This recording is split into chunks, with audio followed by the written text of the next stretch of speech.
Hello, my name is Pat Fensom. I am a performance consultant. I want to thank you for joining me today, those watching on video and those in the classroom here with me today. I want to speak to you about enhancing communication and elite level performance. When we think about communication, there's various aspects of the communication process that we could investigate. We could look to enhance portions of that to make us all better communicators.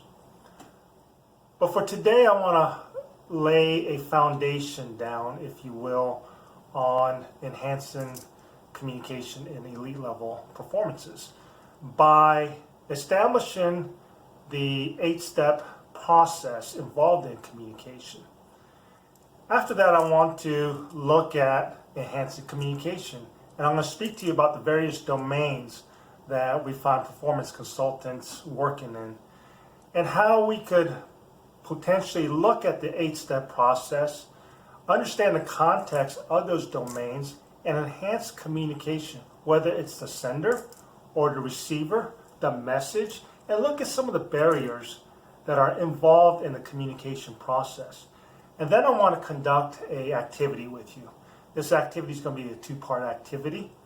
It's going to draw out some elements of what we're going to talk about in the next few minutes, the communication process. And I want to see if you can catch the various nuances that takes place in the process of communication.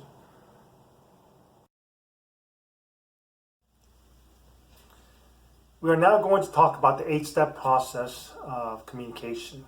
I provided an illustration to you folks watching on video. It's in the PowerPoint. And to you folks here in the live audience, the illustration I will reference is in the handout I gave to you at the beginning of this presentation. The illustration comes from John Newstrom's book titled Organizational Behavior, Human Behavior at Work. I really like this illustration. I've looked at various diagrams discussing communication, and essentially they all capture similar information. If you look at the illustration, on the left-hand side, you'll see the sender, and on the far right, you'll see the receiver. And those are two aspects I really want to dial in on. But before I do that, I want to talk about Newstrom's definition for communication. And he states this about communication. Communication is the transfer of information and understanding between one person and another. And I think that's very important for all of us to understand. It's the understanding aspect that is just as important as the information coming from the sender. Quite often at work, engaging my friends, I find people think that once the spoken message departs their mouth, or they push send on a text or an email, that the communication process has been completed. That's just not the case. When you consider the definition and the diagram, the receiver plays a vital role in that communication process. And in step 8, you see that there's a feedback process, which is step 8 in the diagram. So let's talk about the sender. The sender is responsible for formulating that message. And he decides on that message, and in his decision-making process, he considers the receiver. He keeps the receiver in mind because that message has to be understandable, has to be in a language perhaps. I've worked in foreign countries, I speak different languages, and quite often I would prepare a thought in my mind, and I would have to verbally articulate that thought in the target language. And some of these cultures have various dialects. That could be the case for where you work. Imagine somebody that spent time in the military. The military is known to use various acronyms and jargons. And imagine that sender with a military background communicating to a receiver that had no military background. So you could understand that the message could be lost. So that's why it's important for the sender to bear in mind the receiver. The sender also has to decide on the method to send a message. That method could be in the form of the spoken word. It could be in a written word. It could also be in hand and arm signals. And I want you to imagine a quarterback breaking the huddle, approaching line of scrimmage. He analyzes the defense and decides he wants to change a play. And he wants the wide receiver to adjust his route or maybe move position from one side of the field to the other. And so there may be some code words and there may be some hand and arm gestures that work in unison. The quarterback sends that message, but the key part of this is, does the receiver receive that message, and does that wide receiver act on the message? So that's the role of the receiver. The receiver has to decode that message. So again, it's important that the communicated message is understandable. It's in the same language. The receiver also has to grasp that message and act on it, act on that intended meaning. And so feedback determines success on that communicated message. And that goes multiple times, even in one play and throughout a game. And when we think about it in our daily lives, that is a process constantly occurring. Sender, receiver, and vice versa.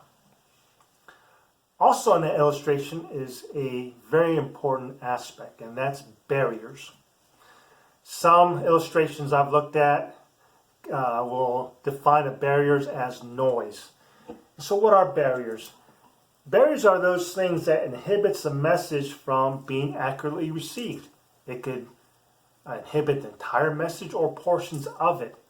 It could be internal or external. Imagine a person that had just experienced hardship in life, and they're in school or they're at work or they're back on the playing field, and that hardship has really affected them, and they still haven't gotten over it. They're still processing it internally. So that internal processing could impact on how that receiver receives that message. Noise could also be the actual noise out there. I once worked with a NFL team. I visited them at their practice facility, and they were getting ready to play a team at a away game that was known for the crowds to be so loud that the players couldn't even communicate verbally on the line of scrimmage.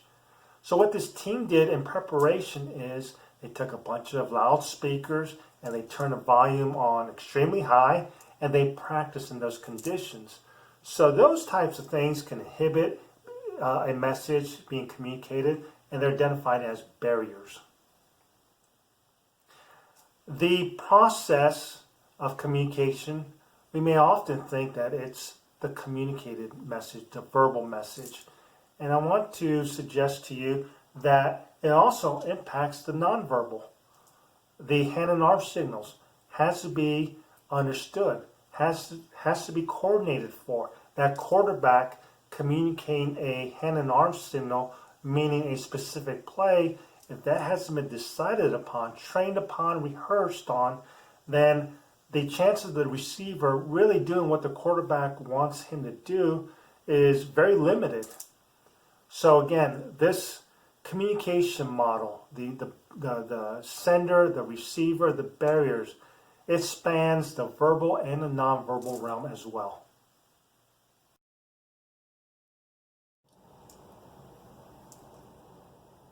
I want to turn the discussion towards enhancing communication. We've laid out the foundation or the process of the 8 steps, and now we're looking to enhance communication between elite performers. So if you look in your handout, and for those on the screen, look at these pictures. I will show you pictures of team coming out of huddle. What's taking place in the huddle? The message from the sideline for that play that is specific for perhaps that first down or portion of the game that the coach wants to run this play.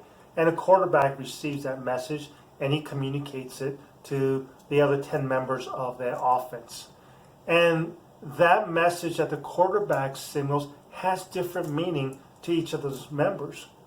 For the offensive lineman, it could determine whether it's a pass play or a run play. And if it's a run play, which hole does that offensive lineman need to create?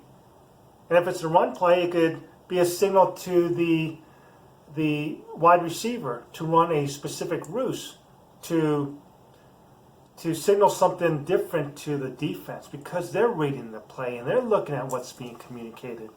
So communication is constantly taking place, and it's in the realm of the shared knowledge, which we look at to see how teams are communicating and if that communication is at the elite level. Is it optimal? Is it efficient? So between the shared knowledge and the coordination effort that takes place, we see the finesse of that communication. I thought about my time in the military where we practiced noise discipline. When we went out on patrols, it was very important that we practice noise discipline, because if we fail to do that, it can mean being compromised. When I worked in foreign countries, compromise was not a good thing. So we rehearse and we practice. But before we would go to the field to rehearse and practice those things, we would discuss in our offices what those signals meant. And we would certainly put them in the playbook, much like a team. So one of the areas I would look at when I'm looking at enhanced communication, is there that shared knowledge? Is there the reference point that is common to all? And based on what that play is called, what does it mean to each individual? In a military patrol, a certain action may cause the team to freeze because somebody in the patrol heard something. And immediately on freeze, it may require, based on what direction we are moving, for a portion of that patrol to orient their rifles in a specific direction. So again, constantly communicating, whether it's verbal, nonverbal, and the experience and the practice will help determine what level of shared knowledge and the coordination link is present in that team. It could be an office space. Imagine working in the emergency room, if you will. So the nonverbals that are taking place, the nurses know what the doc or the emergency room doctor needs at that moment or at a specific time, and will have that instrument or have that measurement or have that reading ready for the patient, because it's critical. Time is critical, just like on a field of play. So that shared knowledge again, and the coordination link. How do we get to that point where we have enhanced performance? It's through experience and through practice, like so many things. So deliberate practice, perfect practice, and the execution of the verbal and nonverbal will enhance performance. We are now going to conduct an activity discussing communication or bringing out points of communication. And I'm going to use Jeff Jansen's book titled Peak Performance Playbook. And one of the activities contained there in this book is titled Back-to-Back Communication. And it's a two-part activity. I'm going to ask for a volunteer from the live audience here shortly. And the first part of the activity is going to be one-directional. The volunteer will have 2 sheets of paper, and on that piece of paper will be a series of shapes to make a picture. The volunteer will turn his or her back to me, and I will not be able to look at these pieces of paper, the drawing, if you will. And through communication, one directional, from the volunteer to me, I'm going to draw on the whiteboard exactly what I am receiving or how I perceive the communication and how I am deciphering that information. The second part of the exercise is essentially the same task, except it's going to be a different picture.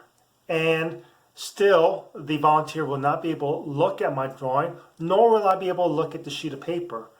But the second iteration, I will be able to communicate or ask questions to the sender to try to complete the drawing.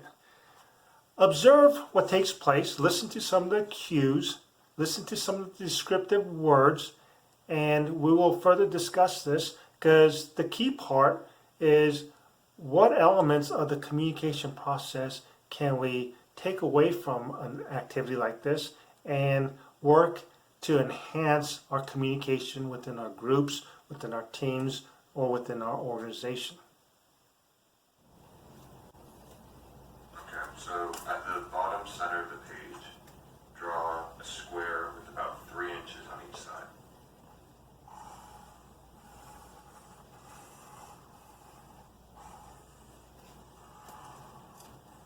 When you're finished with that, draw a trapezoid so that the bottom, so the trapezoid starts at the top of the square and is pointed upward.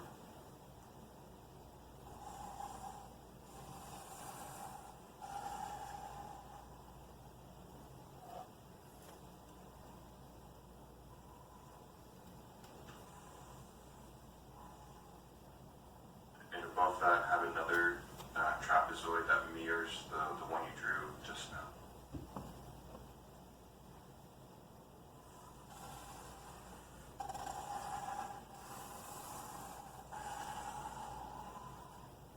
Now draw a rectangle at the top left corner of the top trapezoid, and the rectangle should be like facing horizontal, so the long sides are horizontal.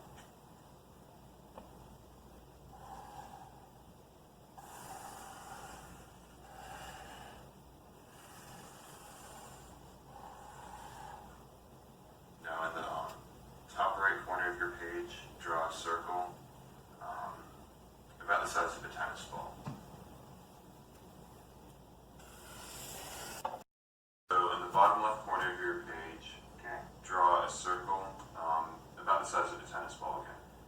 So, bottom left corner, a circle about the size of a tennis ball. Yep.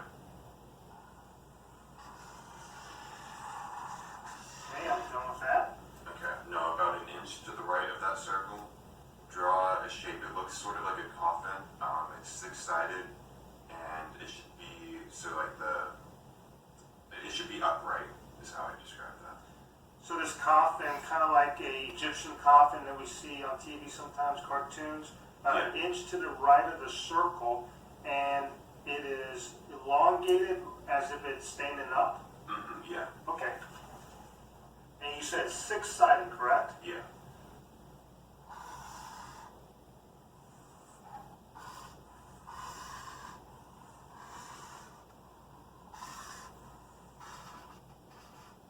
Let me ask you a question. On that coffin, in comparison to the circle, how much taller is a coffin in comparison to the circle, to the tennis ball size circle? The circle should be just over about half the size of the coffin. Okay, so I'm glad. I should have asked that beforehand. Fortunately, my drawing, I believe, captures what you're trying to describe to me. Okay, I'm ready for the next one. Okay, now so to the right of the coffin, Okay. you're going to draw a rectangle, and the rectangle is just going to be a little bit taller than the coffin, like another inch or so. So to the right of the coffin, you want me to draw a rectangle. Is that rectangle horizontal, or is it kind of standing up like the coffin? It's standing up just like the coffin is. Okay, and it extends about an inch past the coffin? The height of the It's coffin? about an inch taller and a little bit wider on the base as well.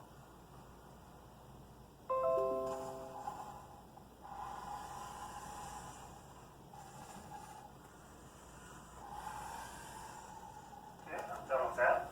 Okay, now on top of the rectangle, Okay, that I just drew. the one that you just drew, you're going to draw another rectangle. And this one's going to lay horizontal, Okay. and it's going to extend all the way from the rectangle you just drew, all the way towards the circle. Okay, so this rectangle is going to be horizontal. Does it start at the upper right corner of the rectangle I just drew, or start at the left corner of the rectangle I just drew? It's going to start on the right corner, so it covers the top end of the rectangle. Gotcha. And what's the width of this rectangle? Is it about the same width as the rectangle I just drew? It's much narrower, probably about an inch narrower. So about half the size then. Yes. And you said past the circle, or to the left side of the circle, or just to the circle? And on the left side of the circle. Excellent.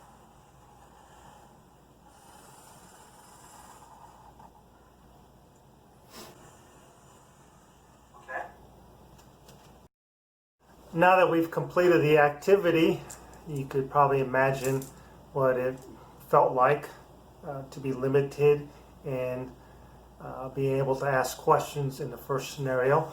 But I want you to look at the pictures I provided to you on video of what the first diagram was supposed to look like, or the first picture. And you folks in the audience, you have the handout as well. And you can see what I came up with. I know it's kind of difficult to see, but it looks nothing like what the picture was supposed to look like.